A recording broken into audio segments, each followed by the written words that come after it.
Good morning class. अब तक हम लोग ब्रह्मांड, गैलेक्सी, तारामंडल और तारों के बारे में बहुत कुछ पढ़ चुके हैं। आज हम लोग तारे के जन्म एवं विकास के बारे में पढ़ेंगे, birth and evolution of A star. लेकिन इससे पहले हम लोग तारों के बारे में थोड़ा जान लेते हैं। तो तारों के बारे में आप सबसे महत्वपूर्ण चीज़ ये जानिए कि तारे का जो रंग है वो 3 तरह का होता है। रंग के आधार पर अगर तारों का वर्गीकरण करें तो तारे 3 प्रकार के होते हैं। कौन कौन, किस किस रंग के होते हैं? तो पहला लाल होते हैं, दूसरा तारों का रंग या तो सफ़ेद होगा या फिर तीसरा तारों का रंग नीला होगा। याद रखिएगा, रंग के आधार पर तारे का अगर वर्गीकरण करें तो तारे 3 रंग के होते हैं, रेड, वाइट एंड ब्लू। अब रेड कौन होंगे, सफ़ेद कौन होंगे, नीला कौन होंगे, ये समझ लीजिए। तो ये डिपेंड करेगा तारों के पृष्ठीय ताप पर। पृष्ठीय ताप मतलब बाहरी ताप।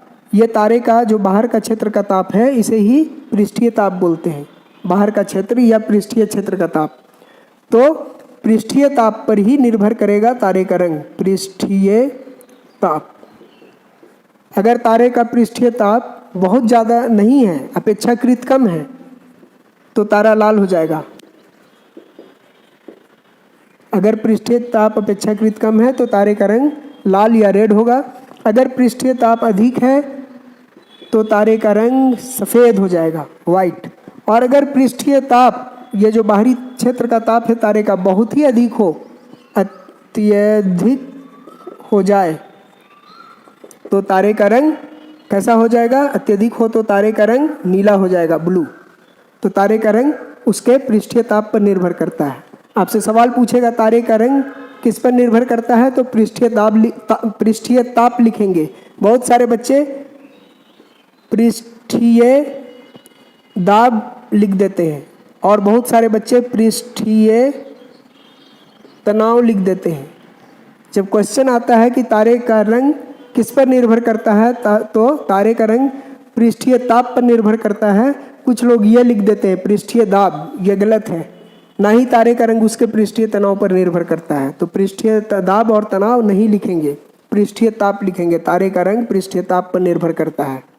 ताप अगर अपेक्षाकृत कम हो तो तारा लाल होगा, अगर पृष्ठीय ताप अधिक हो तो तारे का रंग वाइट हो जाएगा, सफ़ेद। और अगर पृष्ठीय ताप बहुत ज़्यादा हो, बहुत अत्यधिक हो, तो तारे का रंग नीला हो जाएगा। तारों के बारे में एक चीज़ और जान लीजिए, भार के अनुसार तारे में क्या क्या होगा। तो भार के अनुसार सबसे ज़्यादा हाइड्रोजन होगा तारे में, 70%। भार के अनुसार 70% हाइड्रोजन। हीलियम होगा आपका दूसरे नंबर में 28%। उसके बाद कार्बन, नाइट्रोजन और नियॉन, ये होगा करीब 1.5%। ठीक है। और बाकी जो बच जाएगा आधा %, वो क्या होगा आधा %? तो आधा % होगा लोहा एवं अन्य भारी पदार्थ। तो देख लिए सबसे ज़्यादा क्या होगा? सबसे ज़्यादा होगा भार के अनुसार तारे में भार के अनुसार सबसे ज़्यादा hydrogen 70%, helium 28%, carbon, nitrogen, neon 1.5% और लोहा एवं अन्य भारी पदार्थ ये आधा % हो जाएंगे। इन सबको जोड़ेंगे तो 100% आ जाएगा। आप देख लीजिएगा। चलिए थोड़ा सा गैलेक्सियों के बारे में जान लेते हैं। गैलेक्सी क्या है? तो जो तारे हैं इनके समूह, झुंड को ही हम लोग गैलेक्सी कहते हैं। एक गैलेक्सी में 100 अरब से भी ज़्यादा तारे होते हैं। तो अगर हम लोग गैलेक्सियों में देखें तो क्या होगा? तो 98% गैलेक्सियों में 98% क्या हैं? तारे हैं। बाकी बच गए 2%, वो क्या हैं? तो 2% विरल हाइड्रोजन गैस है एवं धूलकण है। ठीक है। तो गैलेक्सियों में क्या है? तो 98% तारे हैं और 2% विरल हाइड्रोजन गैस एवं धूलकण है। गैलेक्सियों के इसी विरल हाइड्रोजन गैस के पुंज को हम लोग कहते हैं निहारिका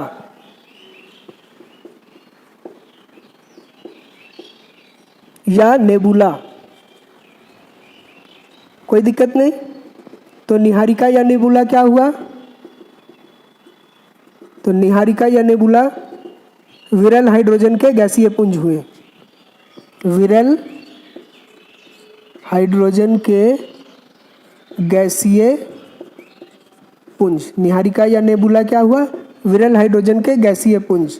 सभी तारे अपने शुरुआती अवस्था में निहारिका के रूप में रहते हैं, ठीक है। यहीं से तारों का जन्म की प्रक्रिया शुरू होती है। कहाँ से? निहारिका से। इसलिए निहारिका को तारों का जन्म स्थान भी बोलते हैं, ठीक है। या इसे ब्रह्मांडीय नर्सरी भी कहा जाता है। क्यों इसे ब्रह्मांडीय नर्सरी या तारों का जन्म स्थान कहा जाता है? तो इसलिए क्योंकि जितने भी तारे रहते हैं अपने शुरुआती अवस्था में इसी रूप में रहते हैं, निहारिका के रूप में रहते हैं। यहीं से तारों का जन्म की प्रक्रिया शुरू होती है। इसलिए निहारिका को तारों का जन्म स्थान या ब्रह्मांडीय नर्सरी कहा जाता है। कोई दिक्कत नहीं ना? तो हम लोग क्या देखें कि जितने भी तारे हैं शुरुआती अवस्था में निहारिका के रूप में होते हैं, ठीक है। चलिए अब क्या होगा? अभी सिर्फ आप लोग ये समझिए कि निहारिका से क्या बनेगा, फिर उसके बाद क्या बनेगा, फिर कब इसका कैसे तारा बन जाएगा। ये देखिए प्रक्रिया पूरा हम डिटेल में बाद में समझाएंगे, ठीक है। अभी आसान एकदम शॉर्ट में देखिए, उसके जस्ट बाद हम एक्सप्लेन करेंगे। निहारिका जो है ये विरल गैस होता है। इसके गैस जब संघनित होने लगते हैं,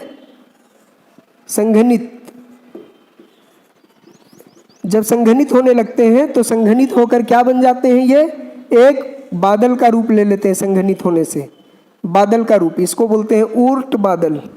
ऊर्ट बादल या ऊर्ट क्लाउड, है ना। ऊर्ट बादल का रूप ले लेते हैं संघनित होकर। और जब ये ऊर्ट बादल का रूप ले लेते हैं तो इनका आकार बहुत बड़ा हो जाता है। ये ऊर्ट बादल का रूप ले लेते हैं, उसके बाद धीरे धीरे इनका आकार क्या होता है? बहुत बड़ा हो जाता है। और जब आकार बहुत बड़ा हो जाता है तो इनमें गुरुत्वाकर्षण बहुत बढ़ जाता है, जिसके कारण ये अपने ही गुरुत्वाकर्षण से सिकुड़ने लगते हैं। कौन? ऊर्ट बादल। और जब ये सिकुड़ने लगते हैं, इनका संकुचन होने लगता है। इनका क्या होने लगता है? संकुचन, सिकुड़न होने लगता है, सिकुड़ने लगते हैं। तब ये किस रूप में बदल जाते हैं? जब संकुचन शुरू हो जाता है तो ये बन जाते हैं आपका आदि तारा। जब इसमें संकुचन शुरू हो जाता है तो ये बन जाता है आदि तारा। कौन? ये ऊर्ट बादल आदि तारा का रूप ले लेता है। इसको बोलते हैं हम लोग प्रोटो स्टार। अब आदि तारा बनने के बाद भी ये तारा नहीं बना है, इसलिए आदि तारे में भी चमक नहीं होती, प्रकाश नहीं उत्सर्जित करता है। प्रकाश ये उत्सर्जित करेगा तो प्रकाश उत्सर्जित नहीं करता। आदि तारा ये प्रकाश उत्सर्जित नहीं करता है, क्योंकि ये आदि तारा में प्रकाश होता ही नहीं है, तो it does not emit light. अब क्या होता है आदि तारा? आदि तारा में जो ये संकुचन ऊर्ट बादल से होता है, में होना शुरू होता है, उस संकुचन के कारण आदि तारा बनता है। और आदि तारा बनने के बाद भी इसका संकुचन जारी रहता है, आगे भी संकुचन चलता रहता है, तो और ज़्यादा संकुचित हो जाता है, और संकुचन होता है इसमें। इसके बाद जैसे ही संकुचन और ज़्यादा होता है तो ये तारे का रूप ले लेता है। अब ये आदि तारा से क्या बन जाता है? तारा, स्टार। यानी इस प्रकार एक तारे का जन्म हो गया, एक तारा बन गया, यानी एक तारे का जन्म हो जाता है। कहाँ से शुरू हुआ था?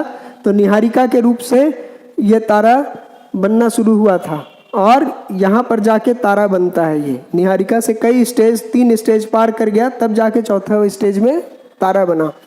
अब जब ये एक बार तारा बन जाएगा तो ऐसा नहीं है कि इसका खत्म हो गया कहानी। कोई बच्चा अगर जन्म लेता है, आप खुद देखिए, तो क्या होता है? पहले वो बच्चा रहता है, थोड़ा बड़ा होता है, फिर किशोर होता है, फिर जवान होता है, फिर उसके बाद प्रौढ़ावस्था, फिर वृद्ध यानी बूढ़ा हो जाता है, उसके बाद अंत में मर जाता है। कोई भी बच्चा का यही गति है, या किसी भी चीज़ का जन्म लेने वाला ऐसा ही होता है। तो तारा का भी जन्म हो गया है, तो ये भी इसी तरह से अपनी अवस्थाएं बदलेगा, कई अवस्थाओं में जाएगा, और उसके बाद अंत में इसका भी मृत्यु हो जाएगी। तो चलिए, ये तारा का जन्म हो गया। इस तारे को प्रकाश और ऊर्जा कहाँ से मिलती है? तो याद रखिएगा, तारे को ऊर्जा अभी हम बताए थे, तारे को ऊर्जा या प्रकाश मिलती है हाइड्रोजन से। तारे का ईंधन क्या होता है? हाइड्रोजन। तो अब जब ये तारा बन गया है तो इसका हाइड्रोजन अभिक्रिया कर रहा है। तारे में क्या होता है? नाभिकीय संलयन। लिख देते, अच्छा बाद में लिखेंगे या लिख ही देते हैं, नाभिकीय संलयन शुरू हो गया इसमें, नाभिकीय संलयन अभिक्रिया, न्यूक्लियस फ्यूजन रिएक्शन शुरू हो गया। जब तारा का जन्म हो गया तो इस तारे में न्यूक्लियस फ्यूजन रिएक्शन शुरू हो गया, नाभिकीय संलयन अभिक्रिया शुरू हो गया, और हाइड्रोजन जो है वो हीलियम में बदलने लगा। ठीक है, चार हाइड्रोजन मिल करके एक हीलियम बनाने लगा, और इसी के फलस्वरूप ऊर्जा मुक्त होती है। इसी ऊर्जा से तारे को प्रकाश और ताप मिलता है। तो तारे को ऊर्जा कहाँ से मिलती है और ताप और प्रकाश कहाँ से मिलता है? तो हाइड्रोजन का संलयन के फलस्वरूप मिलता है। तो हाइड्रोजन इसका क्या हो गया? ईंधन। तो तारे का ईंधन पूछा जाए आपसे, तारे का ईंधन, तो क्या बोलेंगे? हाइड्रोजन। और यह हाइड्रोजन कैसी अवस्था में है? ठोस में है, द्रव में है, या गैस में है? तारे में तो ना ठोस, द्रव, ना गैस, ये तीनों में नहीं है, ये चौथी अवस्था में है, जिसको क्या बोलते हैं? प्लाज्मा अवस्था। प्लाज्मा अवस्था या प्लाज्मा स्टेज। तो ये प्लाज्मा अवस्था में है। प्लाज्मा अवस्था क्या बताए थे? तो पदार्थ की तीन अवस्था, ठोस, द्रव, गैस के बाद अगर गैस को और गर्म किया जाए तो इसके परमाणु जो हैं हाइड्रोजन परमाणु, ये हाइड्रोजन परमाणु हाइड्रोजन के आयन में बदल जाएगा और पदार्थ अपनी चौथी अवस्था को प्राप्त कर लेगा, प्लाज्मा अवस्था को। ठीक है, तो प्लाज्मा अवस्था क्या है वो आप लोग समझ गए, ज़्यादा गर्म करने पर गैस को प्लाज्मा अवस्था। अब ये तारा जो है, इसका यहाँ पे तारे में क्या चल रहा है? संलयन अभिक्रिया चल रहा है, जिसके कारण इसका हाइड्रोजन प्रयोग में आ रहा है और धीरे धीरे हाइड्रोजन हीलियम में बदलने लगेगा, क्योंकि हाइड्रोजन क्या में बदलता है? संलयन अभिक्रिया में, हीलियम में। तो धीरे धीरे इसका हाइड्रोजन खत्म हो जाएगा। सारा हाइड्रोजन अभिक्रिया करके हीलियम में बदल जाए तो सारा हाइड्रोजन खत्म हो जाएगा। तो क्या होगा देखिए, जब इसका हाइड्रोजन खत्म होने लगेगा, यानी इसका ईंधन खत्म होने लगेगा, तो इसमें फिर से एक बार बदलाव होगा। वो बदलाव क्या होगा? तो ये दो तरह का बदलाव करेगा। पहला कब? जब इसका हाइड्रोजन खत्म हो जाएगा, 95% से भी ज़्यादा हाइड्रोजन इस्तेमाल हो जाए, 95% से भी ज़्यादा हाइड्रोजन खत्म हो जाए, तब ये तारा अपना रूप में फिर से परिवर्तन करना शुरू कर देगा। और कैसा परिवर्तन करेगा? तो दो तरह का। पहला परिवर्तन ये करेगा, हाइड्रोजन खत्म, ईंधन खत्म होने पर, ईंधन खत्म नहीं, ईंधन जीरो नहीं होगा, याद रखिएगा, ईंधन जीरो नहीं होगा, लेकिन ईंधन लगभग खत्म हो जाएगा, 95% से भी ज़्यादा। तब ये अपना रूप बदलेगा और दो तरह का परिवर्तन अपने में करेगा। पहला तो ये अपना आकार बहुत बड़ा कर लेगा, तारा अपना आकार बहुत बड़ा कर लिया। और दूसरा परिवर्तन ये करेगा कि अपना रंग भी बदल लेगा और रंग कर लेगा लाल। तो हम लोग क्या देखें, ये अपना पहला परिवर्तन रंग में परिवर्तन किया और लाल हो गया। दूसरा परिवर्तन ये हुआ कि इसका आकार काफ़ी बड़ा हो गया, इसलिए इसको क्या बोलेंगे? लाल दानव तारा। लाल दानव तारा या रक्त दानव तारा भी इसको बोलते हैं। लाल या रक्त एक ही चीज है। इसको क्या बोलेंगे? Red giant star. अभी सिर्फ आप लोग देखिए कि तारा क्या क्या हो रहा है। अभी आप लोग को ये नहीं देखना है कि यहाँ से यहाँ कैसे बना, वो हम अभी एक्सप्लेन करेंगे। अभी सिंपल वे में देखिए। अब लाल दानों तक तो सभी तारे आएंगे, लाल दानों तक सारा तारा आएगा। कोई भी तारा का अगर जन्म हुआ है तो वो लाल दानव बनेगा ही बनेगा। तो हमारा सूरज भी लाल एक तारा है, तो एक ना एक दिन ये भी लाल दानव बनेगा। अभी नहीं बना है, अभी सूरज इस अवस्था में है, तारे की अवस्था में है ना, अभी युवा है, जवान है। जब ईंधन खत्म होने लगेगा सूरज का, बूढ़ा होने लगेगा, तब वो लाल दानव में बदल जाएगा। ईंधन खत्म होने लगेगा तो तारा कब बनेगा, मतलब हमारा सूरज कब लाल दानव बनेगा? तो सूर्य 5 अरब वर्ष के बाद, 5 अरब वर्ष बाद क्या बन जाएगा? लाल दानव बन जाएगा। ठीक है, कोई दिक्कत नहीं। 5 अरब वर्ष के बाद। अब लाल दानों के बाद तारे में क्या होगा, लाल दानों के बाद क्या बनेगा, तो लाल दानों तारे के बाद तारे 2 रास्ते जाएंगे, इसके बाद तारे 2 रास्ते जाएंगे, कुछ तारे इस रास्ते पे चले जाएंगे और क्या बन जाएंगे, तो श्वेत वामन बन जाएंगे। लाल दानों के बाद कुछ तारे श्वेत वामन बन जाएंगे। और कुछ तारे में आप जान लीजिए छोटे तारे, जो छोटे तारे होंगे वो श्वेत वामन बन जाएंगे। और उसके बाद फिर तारा श्वेत वामन के बाद काला वामन बन जाएगा। तो हम लोग क्या देखें कि तारा लाल दानों के बाद जो छोटे तारे रहेंगे वो श्वेत वामन या व्हाइट ड्वार्फ बन जाएंगे, व्हाइट। और इसके बाद व्हाइट ड्वार्फ के बाद क्या बन जाएगा यही तारा, ब्लैक ड्वार्फ।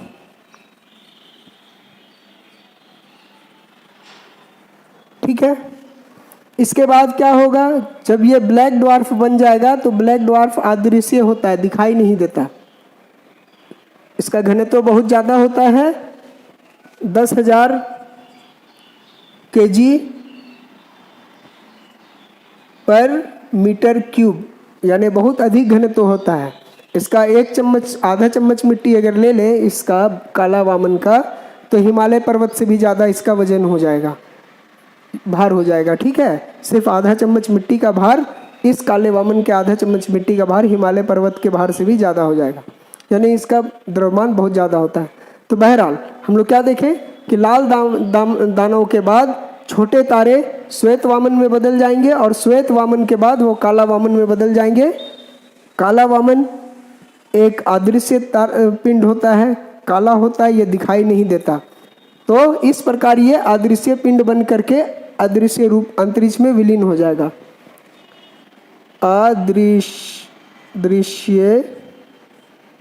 पिंड के रूप में आकाश में विलीन हो जाएगा।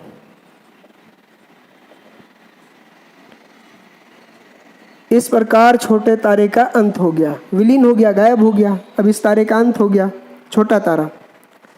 और जो बड़े तारे होंगे वो लाल दानव अवस्था के बाद इस रास्ते नहीं जाएंगे, वो इस रास्ते में पकड़ लेंगे। और लाल दानों के बाद जो बड़े तारे हैं वो बन जाएंगे विस्फोटक तारा। क्या बन जाएंगे, विस्फोटक तारा।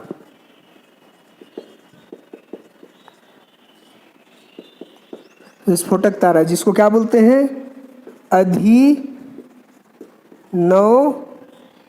तारा या फिर सुपरनोवा स्टार। ठीक है, तो जो बड़े तारे होंगे वो क्या बन जाएंगे, इस अवस्था के बाद लाल दानों के बाद छोटे तारे इधर चले जाएंगे और श्वेत वामन और काला वामन बन के आकाश में गायब हो जाएंगे, उनका अंत हो जाएगा। और बड़े तारे इस अवस्था के बाद लाल दानव अवस्था के बाद अधिनव तारा में बदल जाएंगे, एक विस्फोटक तारा के रूप में। और फिर इनका विस्फोट होगा और विस्फोट के बाद ये 3 चीज़ों में बदलेंगे, या तो ये न्यूट्रॉन तारा बनेगा, या पल्सर बनेगा, या क्वेसर बनेगा। अब आप ये बोलेंगे कि क्या विस्फोट के बाद तारा तीनों चीज़ में बदल जाएगा, तो तीनों चीज़ में नहीं बदलेगा, तीनों में नहीं बदलेगा। कोई अधिनव तारा न्यूट्रॉन तारा बनेगा,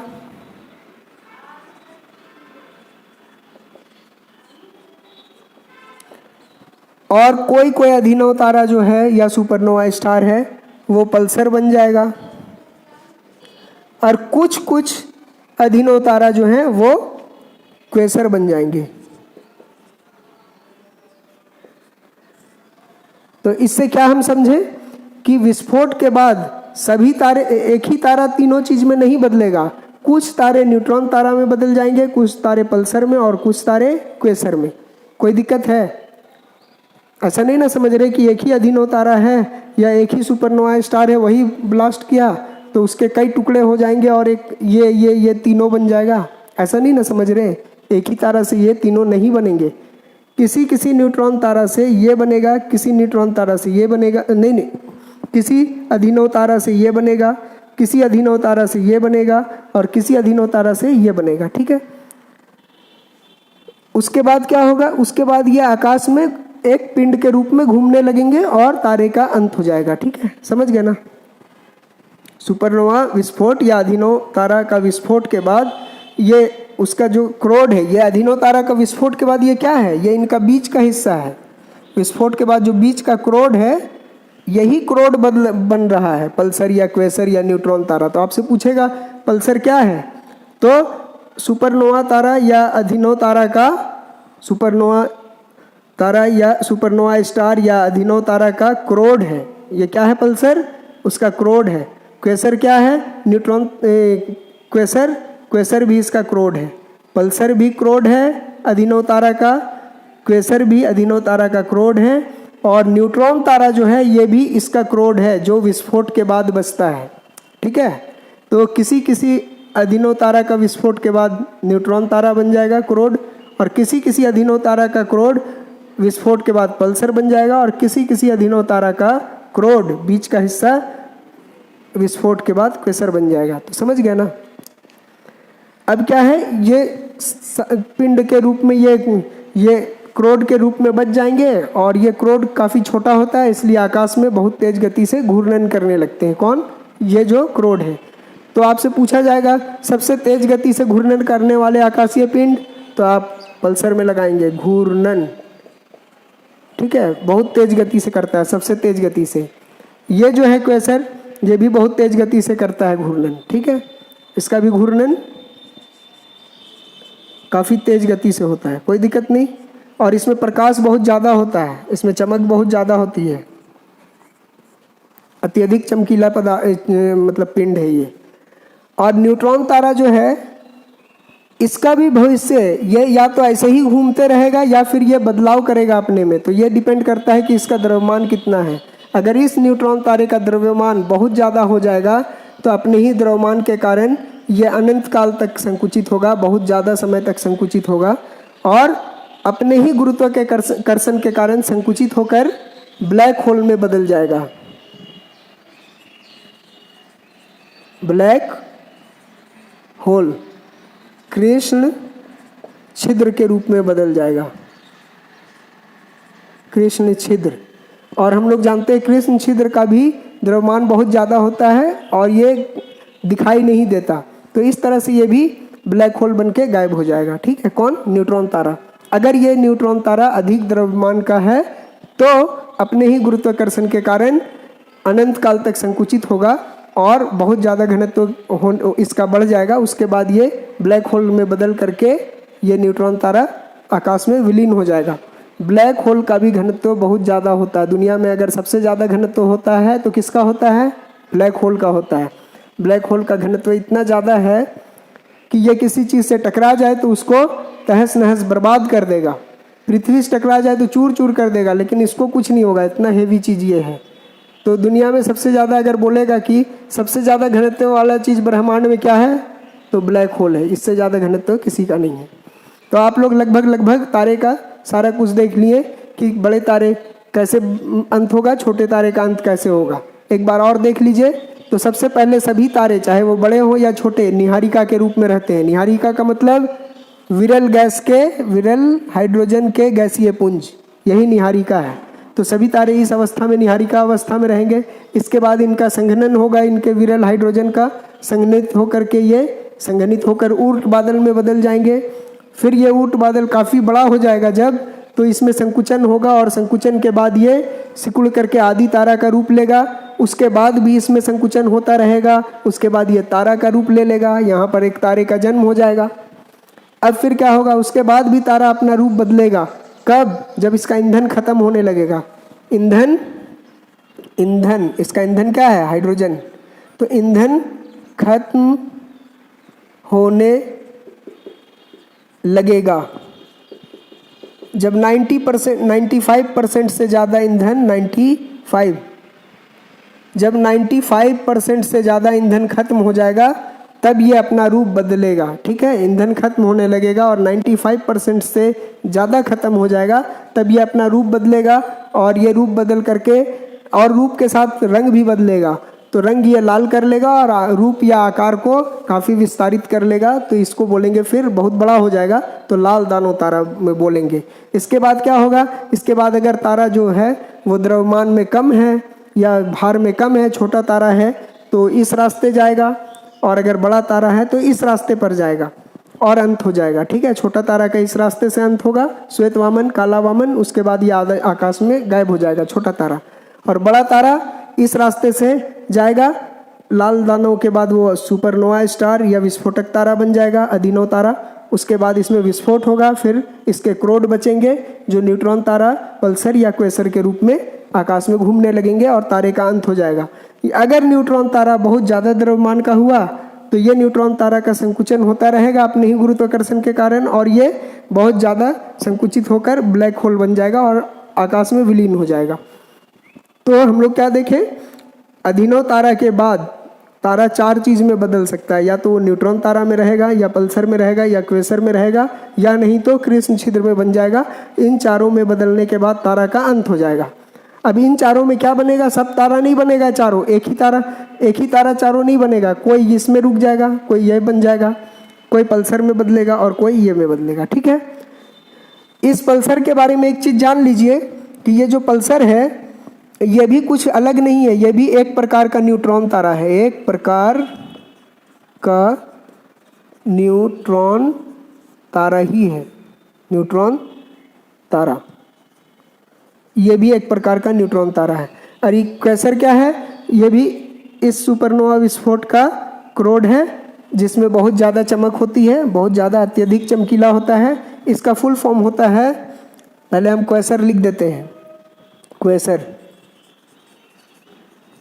QUASAR, क्वेसर। क्वेसर का फुल फॉर्म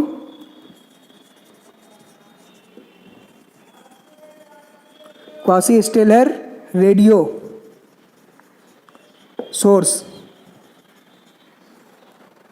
क्वासी स्टेलर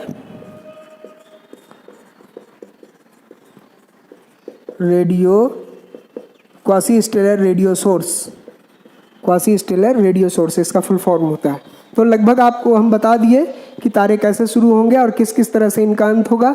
एक बार आप स्क्रीनशॉट ले लीजिए। चलिए, आप लोग स्क्रीनशॉट तो ले लिए, अब आगे बढ़ते हैं और हम लोग इसको डिटेल में समझते हैं कि कैसे तारा निहारिका से ऊर्ट बादल के बाद आदि तारा, फिर लाल दानव और आगे कैसे कैसे बदलता जाता है, इसको डिटेल में देखते हैं। तो देखिए, हम लोग क्या देखें, सबसे पहले तारा निहारिका के रूप में रहता है, यानी एक विरल हाइड्रोजन गैस के पुंज के रूप में रहता है। ठीक है, इसके बाद इसका संघनन होगा। संघनन होना मतलब इसके परमाणु जो हैं, इसके परमाणु जो विरल अवस्था में दूर दूर है निहारिका में, उसके परमाणु नज़दीक आएंगे, नज़दीक आने से वो संघनित होने लगेंगे। संघनित का मतलब समझते हैं, जैसे वायुमंडल में जो गैस रहता है, ये कौन सा गैस, वाष्प, भाप, वो क्या होता है, जैसे ही कोल्ड ड्रिंक हम बोतल को निकालते हैं, चिल्ड बोतल, और टेबल में रखते हैं, उसके चारों तरफ बूंद बूंद बन जाती है, यानी उसके परमाणु जो हवा में विरल अवस्था में थे वो एक जगह जमा होकर बूंद बना लेते हैं संघनित होकर के। या फिर बादल में देखते हैं क्या होता है, तो यही वाष्प जो रहते हैं दूर दूर रहते हैं, तो ये वाष्पीय अवस्था में रहते हैं, लेकिन जैसे ही ठंडा होते हैं इनके परमाणु नज़दीक आने लगते हैं, परमाणु नहीं अणु वाष्प के, और जब नज़दीक आते हैं तो वो बूंद बूंद के रूप में बदल जाते हैं और संघनित होकर के बादल का रूप ले लेते हैं आकाश में।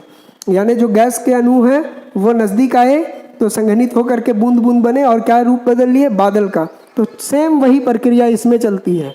निहारिका में जो विरल हाइड्रोजन गैस है उसके परमाणु नज़दीक आने लगते हैं और उनका संघनन होने लगता है। संघनन के फलस्वरूप ये क्या में बदल जाते हैं, तो एक बादल के रूप में बदल जाते हैं।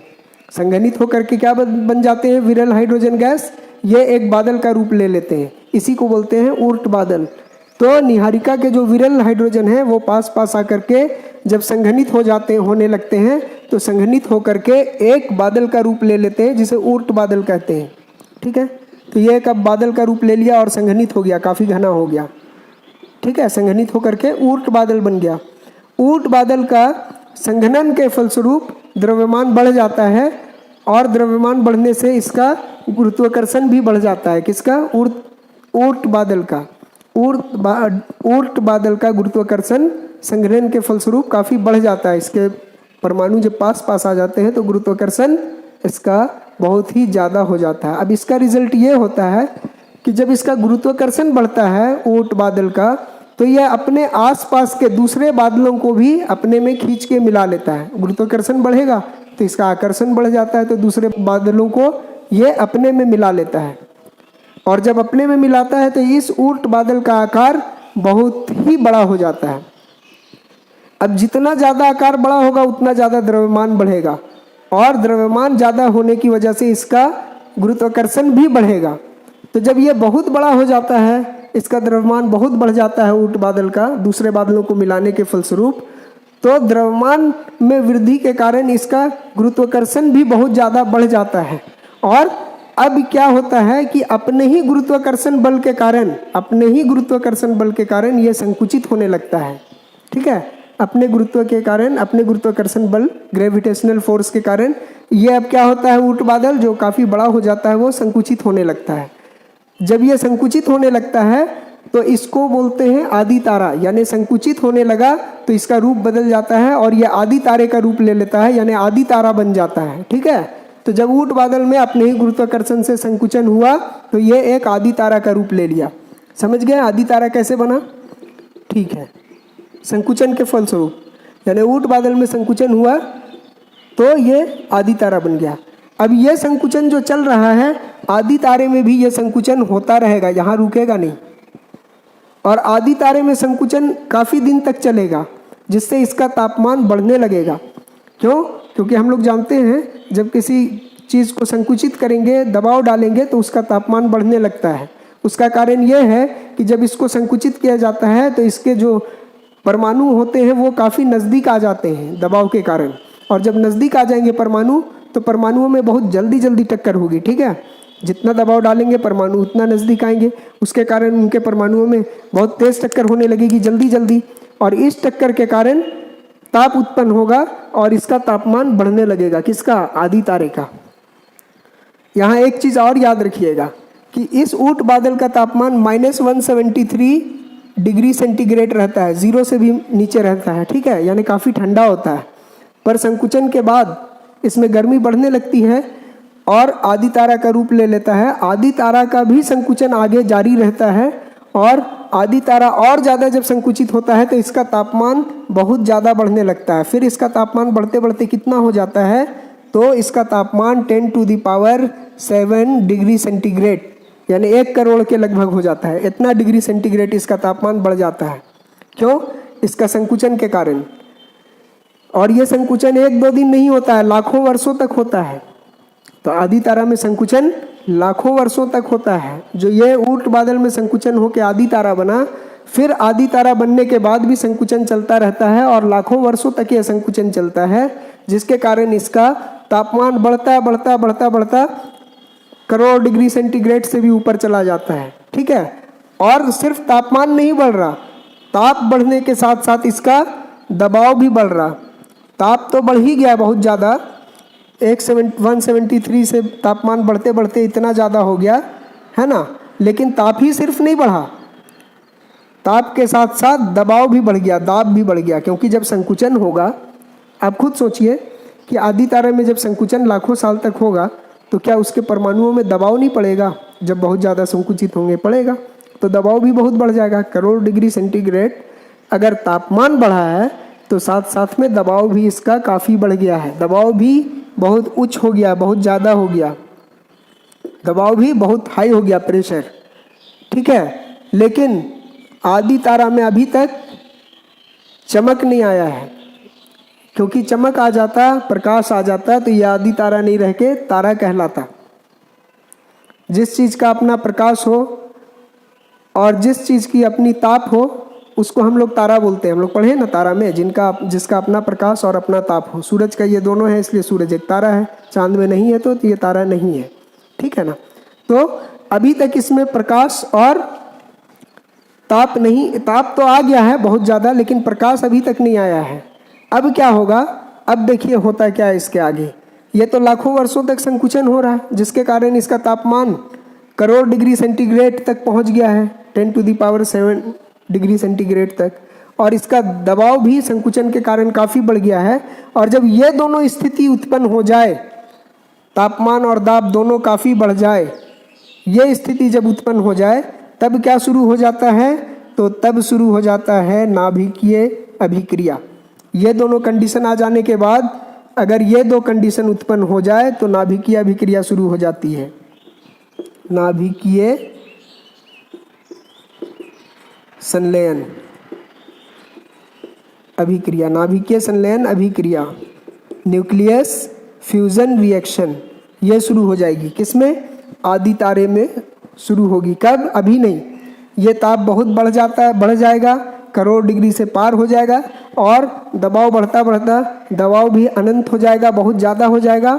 जब ये दोनों स्थिति आदि तारे में आ जाती है तो आदि तारा में नाभिकीय संलयन अभिक्रिया शुरू हो जाती है, और हाइड्रोजन का जो आयन है वो 4 आयन मिल करके एक हीलियम बनाने लगता है। ठीक है, यानी हाइड्रोजन में नाभिकीय संलयन अभिक्रिया शुरू हो जाती है और वो हीलियम में बदलने लगता है। साथ ही साथ में ऊर्जा भी मुक्त करने लगता है, बहुत ऊर्जा उत्पन्न होने लगती है। कितना? तो 26.7 मेगा इलेक्ट्रॉन वोल्ट, इतना ऊर्जा भी मुक्त होगी। ठीक है, तो हम लोग क्या देखें कि जब इसका आदि तारे का तापमान बहुत बढ़ गया, करोड़ों डिग्री सेंटीग्रेड, और दबाव भी बहुत ऊंचा हो गया, तो इसके हाइड्रोजन जो हैं इसमें नाभिकीय संलयन अभिक्रिया शुरू हो गई आदि तारे के हाइड्रोजन में, और हाइड्रोजन हीलियम में बदलने लगा, साथ ही साथ में बहुत ज़्यादा ऊर्जा मुक्त करने लगा। ठीक है, 4 हाइड्रोजन मिल करके एक हीलियम बनाने लगा और बहुत ज़्यादा ऊर्जा मुक्त करने लगा। यही जो ऊर्जा है ये आदि तारे को क्या दे देगी? तो यही ऊर्जा आदि तारे को प्रकाश और ताप दे देगी। क्या दे देगी? प्रकाश भी देगी और ताप भी देगी। और जैसे ही आदि तारे में ये दो चीज़ आ जाए, प्रकाश और ताप जिसका अपना हो जाए, उसी को क्या कहते हैं? तारा। तो आदि तारे में ये दोनों चीज़ जैसे ही आ जाएगी, अब ये आदि तारा ना रह करके तारे में बदल जाएगा। तो समझ गया तारा का जन्म कैसे हो गया? जब इस आदि तारे का तापमान बहुत बढ़ गया और दाब बहुत बढ़ गया, जिसके कारण नाभिकीय अभिक्रिया शुरू हो गई, और इस अभिक्रिया के फलस्वरूप बहुत ऊर्जा मिली। उस ऊर्जा से इसको ताप और प्रकाश मिल गया। इस कारण ये अब आदि तारा ना रहकर तारा बन गया, क्योंकि प्रकाश और ताप मिल जाने के बाद ये आदि तारा नहीं कहलाएगा, क्योंकि प्रकाश इसमें जब तक नहीं था, नहीं उत्सर्जित कर रहा था, तब तक आदि तारा था। अब तो ये प्रकाश मिल गया, प्रकाश उत्सर्जित करने लगा, तो ये आदि तारा ना रह करके क्या बन गया? तारा बन गया। कोई दिक्कत तारा के जन्म तक? तो तारे का जन्म हो गया। ठीक है, अब जन्म जब हो गया है तो बच्चे के जैसा किसी भी चीज़ का जन्म होता है तो अंत भी होगा, तो इसका भी अंत होगा एक दिन। तो चलिए अब क्या होगा? अब हम बताए थे कि तारा जो है इसमें कौन सी अभिक्रिया चलती है? तो तारे में ये वाली अभिक्रिया चलती है, संलयन अभिक्रिया, नाभिकीय संलयन अभिक्रिया या न्यूक्लियस फ्यूजन रिएक्शन। तो इस तारे में भी न्यूक्लियस फ्यूजन रिएक्शन चल रहा है ना, तभी तो इसमें प्रकाश निकल रही है और चमक निकल रही है ना, तभी तो इसमें उत्ताप आ रहा है और प्रकाश आ रहा है, क्योंकि जो अभिक्रिया चल रही है उसमें जो ऊर्जा मुक्त हो रही है, उसी ऊर्जा से इसको तो प्रकाश और ताप मिल रहा है। ठीक है, तो यह अभिक्रिया चालू हो गई। हम ये बताए थे कि अभिक्रिया शुरू हुई, इसका ईंधन हाइड्रोजन है, तो अभिक्रिया के फलस्वरूप ये हाइड्रोजन खत्म होने लगेगा, यही ना बताए थे। तो जब खत्म होते होते 98% से भी ज़्यादा खत्म हो जाएगा, ये 98 नहीं 95% से भी ज़्यादा खत्म हो जाएगा, यानी बहुत कम हाइड्रोजन बचा रहेगा, बहुत कम ईंधन बचा रहेगा, तो ये तारा अपना रूप बदल लेता है। यही बताए थे, बदल के बड़ा भी होगा और लाल भी हो जाएगा। कैसे? तो आइए देखते हैं। इस तारे को हम यहाँ पे बना लेते हैं आप लोग को समझने के लिए, यही तारा को यहाँ पे हम बना देते हैं तारा। अब देखिए कैसे ये रूप बदलेगा। तारा एक तारा है, ये रूप कैसे बदलेगा? इसमें हाइड्रोजन है भरा हुआ, हम बोले जब इसका हाइड्रोजन खत्म होने लगेगा, यही ना बोले, धीरे धीरे बहुत कम हाइड्रोजन बचेंगे। तो सबसे पहले एक बात आप लोग जान लीजिए, किसी भी तारे का हाइड्रोजन बाहर से नहीं खत्म होता है, केंद्र के तरफ से खत्म होता है। यानी सबसे पहले बीच का खत्म होगा और सबसे आखिरी में बाहर का खत्म होगा, और बीच से ही खत्म होना शुरू होगा। पहले यहाँ खत्म होगा, फिर इसके बाहर का खत्म होगा, फिर इसके बाहर, फिर यहाँ, और सबसे आखिरी में सबसे बाहर। समझ गए? यानी सबसे पहले ये खत्म होगा, उसके बाद इसके बाहर वाला ये खत्म होगा, फिर उसके बाद इससे बाहर ये खत्म होगा, ऐसे करते करते सबसे आखिरी में सबसे बाहर का खत्म होगा। ठीक है, तो अब देखिए इस तारे में क्या हो रहा है। इस तारे में हम बताए कि हाइड्रोजन खत्म हो रहा है, और खत्म होते होते जब इसका हाइड्रोजन खत्म हो जाएगा 95% से भी ज़्यादा, खत्म किधर से होगा, बाहर से। बाहर से खत्म होगा क्या, नहीं, 20 से खत्म होगा, बाहर का तो सबसे आखिरी में खत्म होगा। तो चलिए इसका 20 से खत्म कर देते हैं। तारे का क्या हुआ, 20 से हाइड्रोजन खत्म हो गया। ठीक है, बीच का हाइड्रोजन खत्म हो गया। अब कहाँ बचा हुआ है हाइड्रोजन, सिर्फ किनारे, बीच में क्या बचा हुआ है, सिर्फ हीलियम बच गया। जितना हाइड्रोजन था वो बीच में हीलियम में बदल जाएगा। और बाहर में हाइड्रोजन बचा हुआ है या नहीं, तो बाहर में बचा हुआ है 4-5%, 2-4% बचा हुआ रहेगा। जब इस स्थिति में यह तारा पहुंच जाएगा, इस स्थिति में कि सिर्फ बाहर में थोड़ा मोड़ा हाइड्रोजन बचा रहे और बीच में हाइड्रोजन खत्म हो करके सारा हाइड्रोजन हीलियम में बदल जाए, तब तारा को अपना परिवर्तन करना पड़ेगा रूप का। तब इसे बदलने की ज़रूरत पड़ेगी अपने रूप और आकार को और रंग को।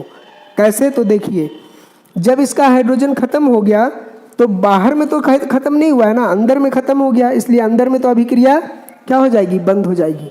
अंदर अभिक्रिया बंद हो गई, क्रोड में अभिक्रिया, तारे के बीच में अभिक्रिया बंद हो गई, लेकिन बाहरी क्षेत्र में अभिक्रिया चल रही है। अंदर में क्या होगा, बाहरी क्षेत्र में तो अभिक्रिया अभी भी चल रही है, ऊर्जा अभी भी मुक्त हो रही है, थोड़ा थोड़ा धीरे धीरे अभिक्रिया चल रही है, थोड़ा हाइड्रोजन है, थोड़ा सा अभिक्रिया कर रहा है। लेकिन अंदर में क्या हो गया, पूरी तरह से अभिक्रिया बंद है। और ये जो हीलियम बचा है अंदर में, सारा हाइड्रोजन हीलियम में बदल गया है, ये हीलियम का क्रोड अंदर में संकुचित हो रहा, यानी अपने ही गुरुत्वाकर्षण के कारण सिकुड़ रहा है। जब इसमें सिकुड़न होगा, संकुचित होगा, तो ये सिकुड़ने लगेगा, छोटा होगा। तो अंदर में ये सिकुड़न हो रही है और बाहर में अभिक्रिया धीरे धीरे चल रही है। इस कारण तारे का संतुलन, इस तारे का संतुलन गड़बड़ा जाएगा। कब, जब इसके हाइड्रोजन खत्म होने लगेंगे तब, अभी नहीं गड़बड़ाएगा। जब इसका हाइड्रोजन ऐसा हो जाएगा, बीच का खत्म और बाहर में थोड़ा मोड़ा बचा रहेगा, तब क्या होगा, बीच का हाइड्रोजन खत्म होने के बाद हीलियम क्रोड जो बचेगा वो संकुचित होने लगेगा और बाहरी आवरण में हल्का हल्का अभिक्रिया चलेगी, जिससे तारे का संतुलन खराब हो जाएगा, बैलेंस खराब हो जाएगा। इसी बैलेंस को ठीक करने के लिए ही तारे को अपना बाहरी क्षेत्र का प्रसार करना पड़ता है, यानी फैलाव करना पड़ता है। इसलिए यह बहुत बड़ा हो जाता है। अब समझ गए आदि तारा बड़ा क्यों होगा, ये तारा बड़ा क्यों हो जाता है और बड़ा लाल दानों क्यों बन जाता है। तो इसी कारण से गैस या इसका ईंधन, गैस मत बोलिए, इसका ईंधन खत्म होने के कारण इसका संतुलन गड़बड़ाता है और ये बड़ा रूप ले लेता है। इसी संतुलन को ठीक करने के लिए, इस संतुलन को व्यवस्थित करने के लिए ये अपना आकार बढ़ा लेता है, बाहरी क्षेत्र का प्रसार कर लेता है। इसीलिए तारा क्या हो जाता है, बड़ा हो जाता है। ठीक है, और लाल क्यों होगा, बड़ा तो हो गया, हम समझ गए क्यों तारा बड़ा हो गया। लाल इसलिए हो जाता है तारा क्योंकि जो बाहरी क्षेत्र में अभिक्रिया चल रही है ये बहुत धीमी चल रही है, क्योंकि हाइड्रोजन कम हो गया। जब ईंधन कम हो जाता है, आपका गैस का सिलेंडर का ईंधन खत्म हो जाता है, तो देखिएगा उसका रंग पीला जलने लगेगा, ब्लू के जगह पीला हो जाएगा, फिर पीला होकर लाल टाइप का कैसा कैसा रंग, अलग अलग रंग का जलेगा, यानी आपको पहले से सिग्नल दे देगा कि खत्म हो रहा। तो वैसे ही इसका जब खत्म होने लगता है तो अभिक्रिया बीच में नहीं हो रही, तो तारा का तापमान कम हो जाएगा। और हम लोग पढ़े थे कि तारा का अभिक्रिया ही धीरे चल रही, तापमान जब कम हो गया, तो जब तारे का तापमान कम होता है तो उसका रंग भी बदल के कैसा हो जाएगा, लाल हो जाएगा। हम लोग पढ़े थे ना कि जो अपेक्षाकृत ठंडे तारे या अपेक्षाकृत कम गर्म तारे होते हैं, अपेक्षाकृत जिनका पृष्ठीय तापमान कम होता है वो तारे लाल रंग के होते हैं, और जिनका तापमान अत्यधिक होता है वो नीला, और जिनका तापमान मीडियम टाइप का होगा, अधिक रहेगा, वो सफ़ेद होता है। यही पढ़े थे। तो अब इसमें हाइड्रोजन खत्म हो रहा है ईंधन, तो इसका ताप घटेगा कि बढ़ेगा, बोलिए आप लोग। ताप घटेगा। ताप घटेगा तो इसका रंग कैसा होगा, जब इसका पृष्ठीय ताप कम हो जाएगा तो इसका रंग लाल हो जाएगा। यही ना हम लोग पढ़े थे, कम पृष्ठीय ताप लाल होता है। तो चलिए, तो अब ये लाल रंग इसीलिए लाल रंग में इसीलिए बदल जाता है क्योंकि इसका ताप घट गया। तो आप समझ गए कि तारा लाल रंग में क्यों हो गया और दानव रूप क्यों लिया, क्योंकि इसका अभिक्रिया धीमी हो गई, उसके कारण ताप घट गया, इसलिए यह लाल हो गया। और बाहरी क्षेत्र का प्रसार करने के कारण, बैलेंस बनाने के लिए, जो संतुलन गड़बड़ाया उसको ठीक करने के लिए अपना बाहरी क्षेत्र में प्रसार के कारण ये बड़ा रूप ले लेता है। समझ गए? तो आप समझ गए लाल दानव कैसे बन गया ये। चलिए ठीक है। अब लाल दानव के बाद हम लोग क्या देखे थे, दो स्थिति आएगी। तो दो स्थिति में आप पहला स्थिति इसी को मान लीजिए, यह है पहली स्थिति। पहली स्थिति, अब दोनों स्थिति को अच्छा से समझेंगे। पहली स्थिति हम लोग बोले थे ना, इधर से जाएगा तारा जब तारा छोटा होगा, और ये दूसरी स्थिति। ठीक है,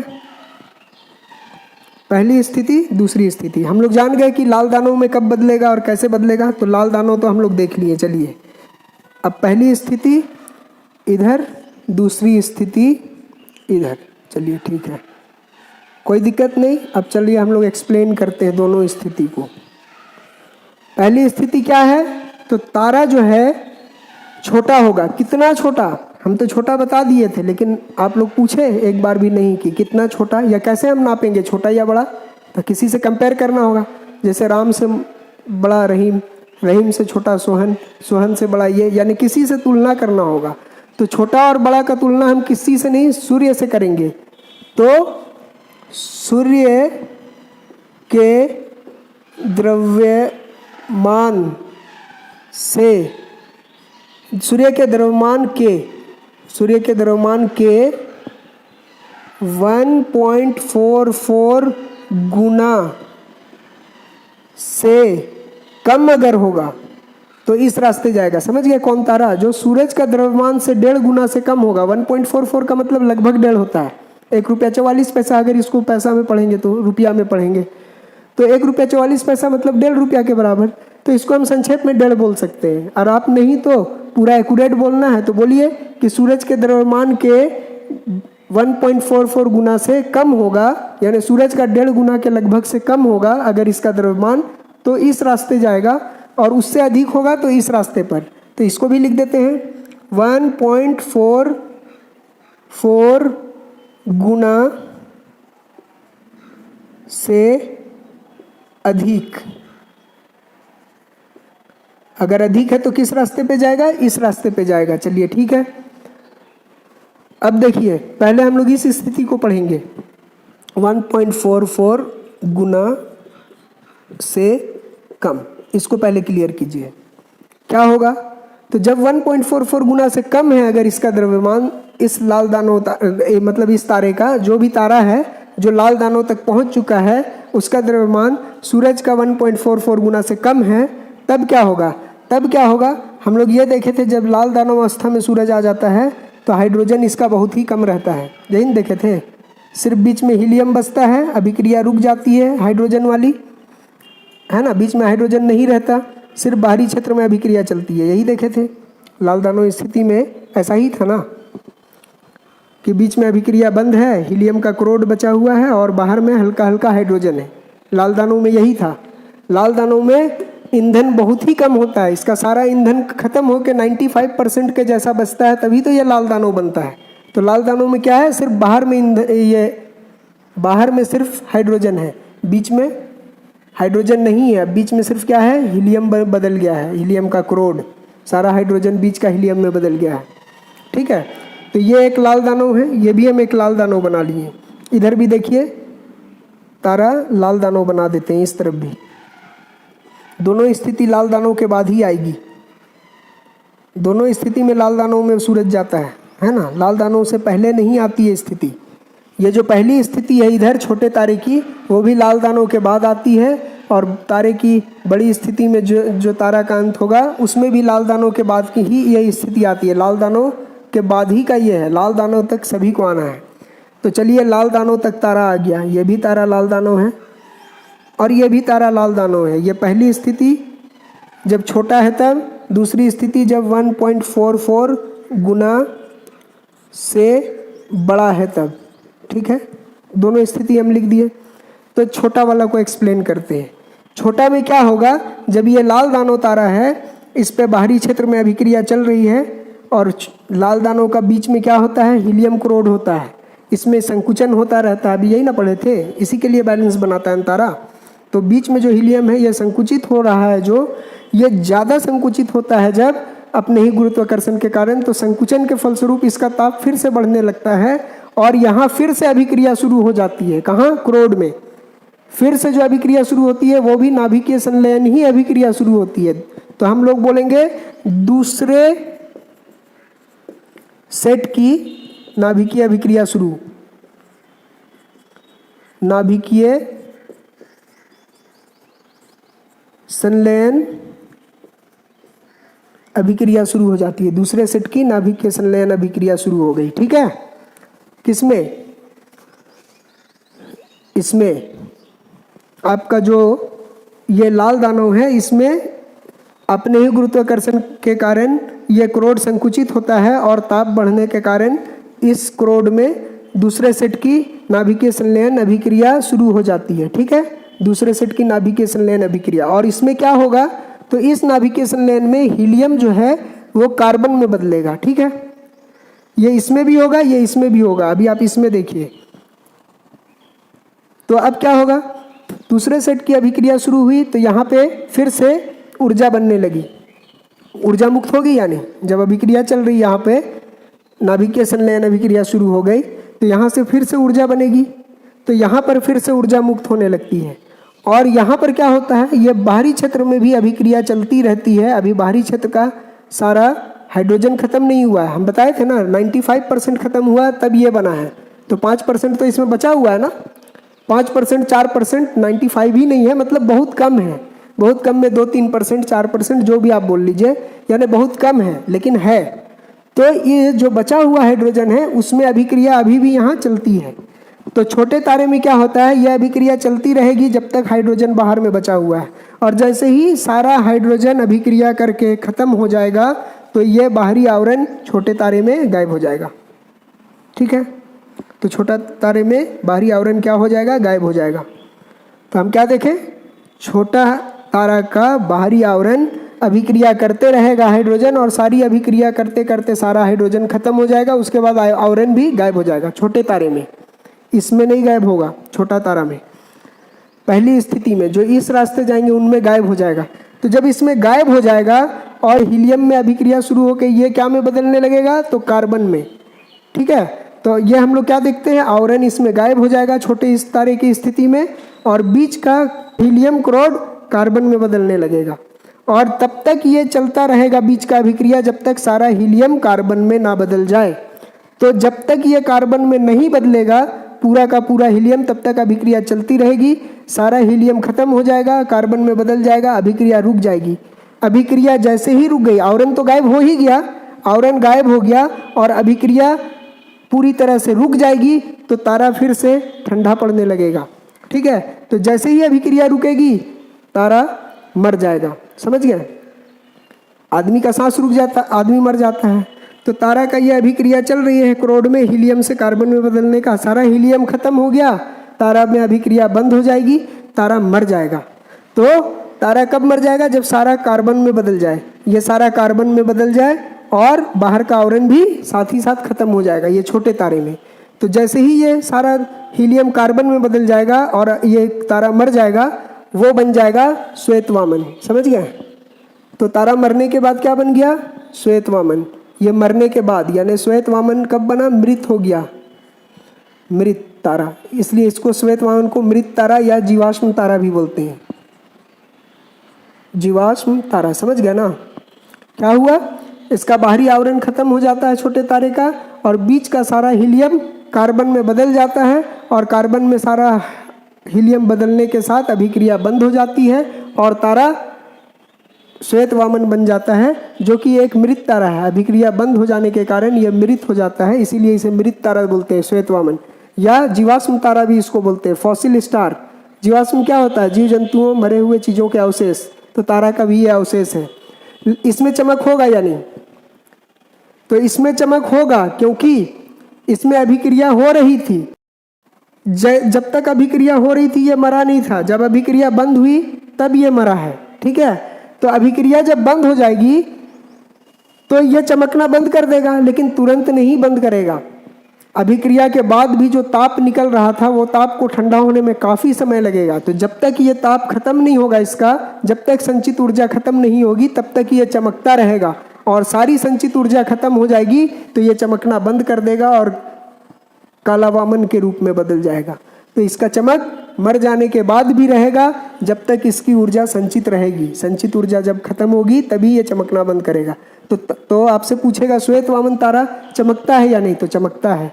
इट इमिट्स लाइट, और जब चमकना बंद कर दे तो इसी को बोलते हैं काला वामन, यानी इसका लाइट खत्म हो जाएगा, संचित ऊर्जा जो है ये खत्म हो जाएगी तो ये चमकना बंद कर देगा, यानी it does not emit light, ये लाइट नहीं देता है।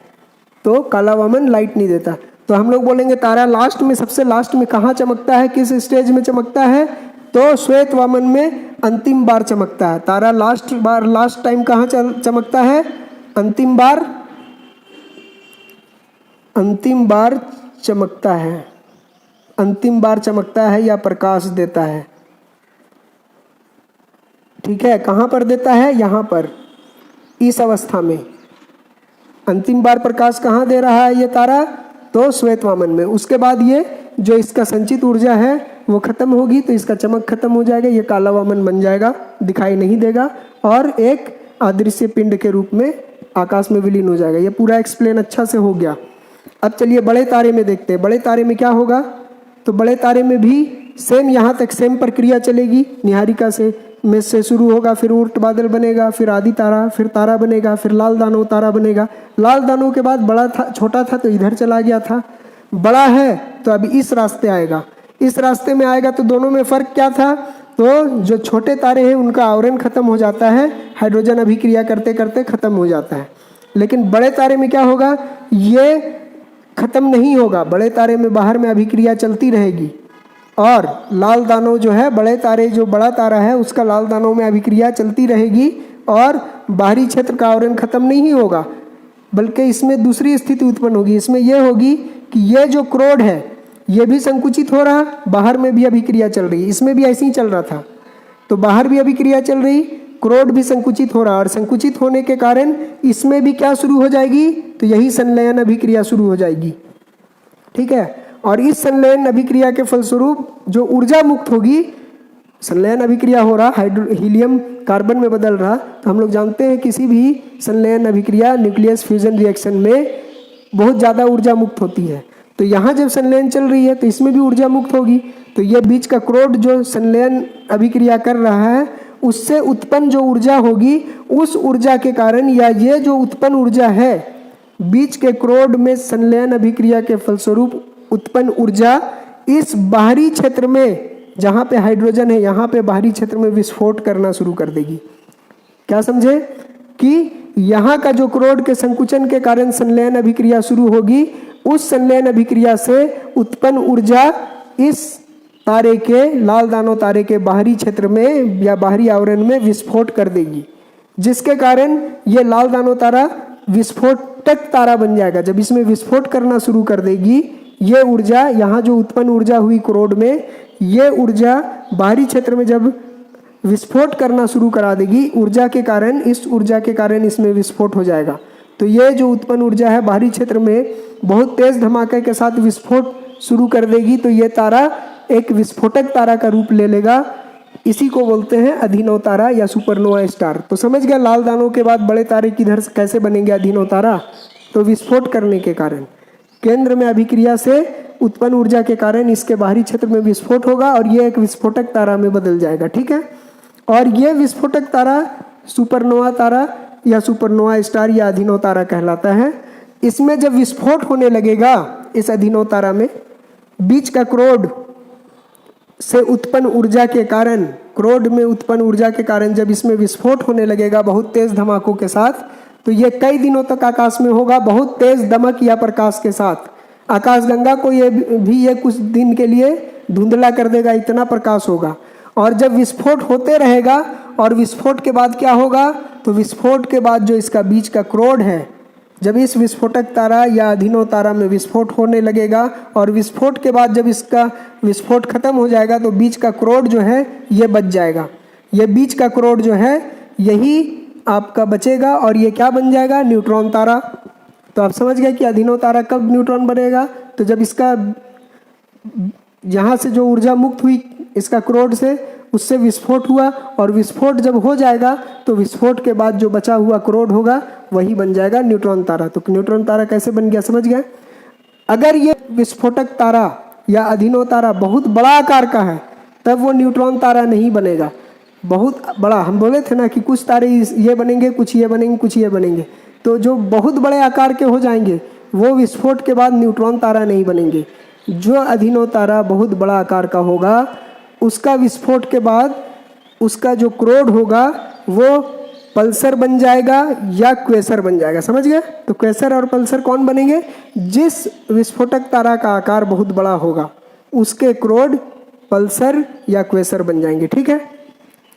और जिसका नॉर्मल आकार का जो अधीनो तारा होगा उसका विस्फोट के बाद क्रोड क्या बन जाएगा, जो नॉर्मल आकार का सुपरनोवा स्टार होगा उसके क्रोड का मतलब विस्फोट के बाद उसका क्रोड न्यूट्रॉन तारा में बदल जाएगा, नॉर्मल आकार वाला सुपरनोवा का, ठीक है।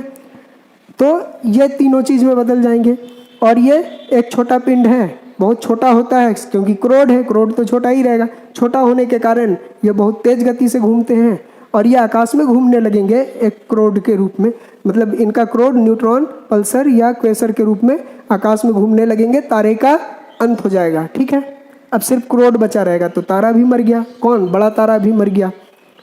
अब क्या है, ये तो घूमने लगेंगे लेकिन फिर भी इनमें से न्यूट्रॉन तारा का निर्भर करेगा कि वो घूमता ही रहेगा या कुछ और बनेगा।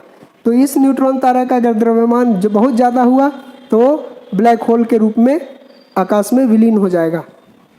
यही न्यूट्रॉन तारा क्या में बदल जाएगा, अगर बहुत ज़्यादा द्रव्यमान हुआ तो अपने ही गुरुत्वाकर्षण के कारण सिकुड़ते हुए ब्लैक होल में बदल जाएगा, ठीक है।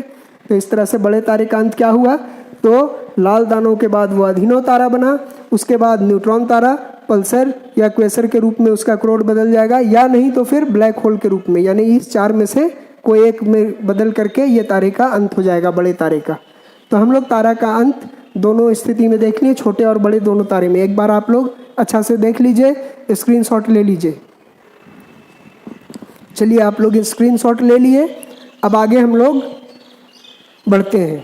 अब इसमें ज़्यादा कुछ नहीं बचा हुआ है, एक चीज़ बताना बचा हुआ है, वो है आपका चंद्रशेखर सीमा। चंद्रशेखर सीमा ये क्या है, तो इसके बारे में अच्छा से समझ लीजिए।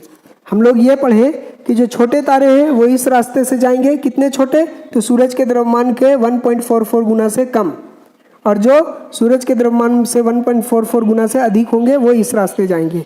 तो यहाँ हम लिखते हैं, देखिए सूरज का द्रव्यमान लिख लेते हैं m, ये मास हो गया किसका, सन का, सूरज का मास सन का हुआ, इसका कितना गुना 1.44, इसका 1.44 गुना।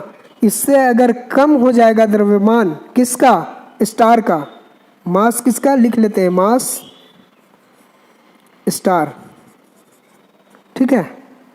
ये क्या लिखे हम, स्टार का मास। ये स्टार का मास क्या दिखा रहे हैं, तो सूरज के द्रव्यमान से 1.44 गुना से क्या है, ये कम है। किसका द्रव्यमान, इस तारे का द्रव्यमान, इस स्टार का द्रव्यमान सूरज के द्रव्यमान के 1.44 गुना से कम है या फिर बराबर है। तो ये एक सीमा है, ये एक सीमा लाइन है, ये क्या है, एक लाइन है। ये हम ले लिए 1.44 गुना, इससे कम या अधिक, तो इससे अगर 1.44 गुना, इसको ऐसे मिटा लीजिए, यहाँ से ऐसे समझिए, अभी इतना, इस सूरज का द्रव्यमान का 1.44 गुना से कम हुआ, ये 1.44 गुना ये लाइन है 1.44, देखिए यहाँ पढ़ा रहा 1.44 वाली लाइन ये है। इससे जो कम हुआ वो इस रास्ते जा रहा है, और इस 1.44 गुना से अधिक हुआ सूरज के द्रव्यमान से तो इधर जा रहा है। तो ये जो बीच का हो गया लाइन, ये एक सीमा रेखा को बता रहा कि इससे कम वाले इधर, इससे ज़्यादा वाले इधर, तो ये एक सीमा है, लिमिट है, लिमिट है ना, ये बता रहा है इससे कम इधर जाएंगे, इससे ज़्यादा इधर जाएंगे।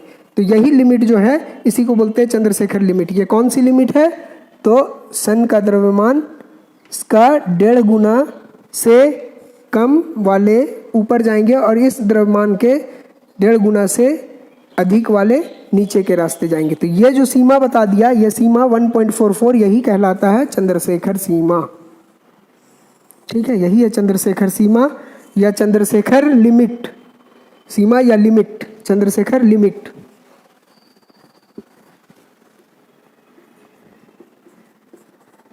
लिमिट।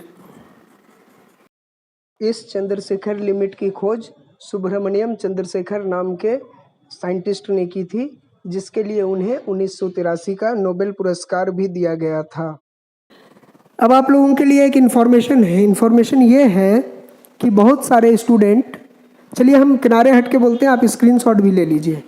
तो इन्फॉर्मेशन ये है कि बहुत सारे स्टूडेंट्स का मैथ्स उतना अच्छा नहीं रहता है, जिसकी वजह से आर्ट्स बैकग्राउंड के होने की वजह से बहुत सारे स्टूडेंट मैट्रिक के बाद आर्ट्स बैकग्राउंड के हो जाते हैं, आर्ट्स में चले आते हैं, तो उनका मैथ थोड़ा सा अच्छा भी रहता है, तो बहुत दिन छूट जाने के बाद थोड़ा वीक हो जाता है, भूल जाते हैं स्टूडेंट बहुत सारी चीज़ों को। तो वैसे स्टूडेंट जिनका मैथ वीक है या भूल चुके हैं, उनको ध्यान में रखते हुए मैंने मैथ का भी क्लास लेना शुरू किया है, और मैं क्लास 6 से 12th तक की बेसिक मैथमेटिक्स पढ़ाऊँगा। कम से कम 10th तक की तो ज़रूर पढ़ाऊँगा, छठा से 10वां तक का। तो जिनका मैथ्स लगता है, जिनको कि मेरा मैथ्स थोड़ा वीक हो गया है, वो मेरे चैनल पर मैथ की प्लेलिस्ट उपलब्ध है, उस पर आकर के अपना मैथ अगर उनका ठीक नहीं है तो वहाँ से वो स्टडी कर सकते हैं। तो यही इन्फॉर्मेशन थी आप लोगों के लिए।